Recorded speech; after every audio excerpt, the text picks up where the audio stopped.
طالبان څنګه پاکستان ته غوسه شوي دي؟ تازه یې څه ویلي په جزئیات ویډیو کې وګورئ. طالبان پاکستاني ورانکارو هغه موټر سوځولی چې له افغانستان څخه یې هند ته انځر انتقالول. د طالبان حکومت ادعا کوي چې له افغانستان څخه هند ته روان په انځرو بار یو موټر د پاکستان د بلوچستان د لورلای په سیمه کې سوځول شوی دی. د طالبان د ریاست الوزرا د اقتصاد مرستیال خاص سکرتر عبدالله اعظم نن دوشنبه اګست 28 په خپل ټویټر کې د دغه پیښې یوه ویډیو خپره کړې ده.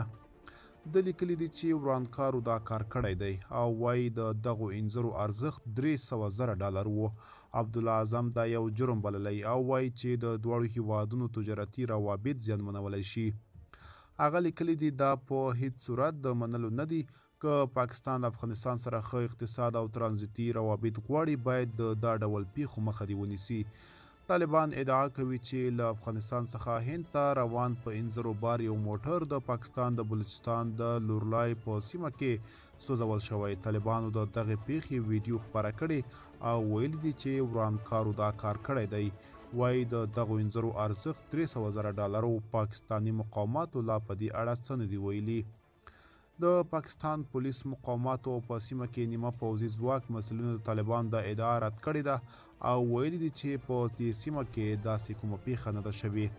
د پاکستان رسنۍ وایي چې د برېښنا د قیمتونو د لوړوالي له کبله په لورلایس کې خلکو مظاهرې کړې وه او دا لاره بنده وه. په پاکستان کې له څو ورځو راهیسې په دې اړه اعتراضونه کیږي.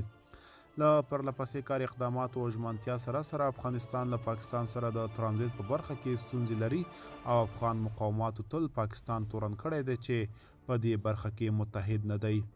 همدغه راز په تیر وخت کې افغان سوداګرو شکایت کوي چې پاکستاني مقاوماتو یې په مالونو باري لارۍ په خپلې خاورې کې درولي او افغانستان ته یې نه پرېږدي. خو دا لومړی ځل نه دی چې په افغانستان کې له افغانستان څخه په انځرو بار د یو موټر د سوځولو ادعا کیږي.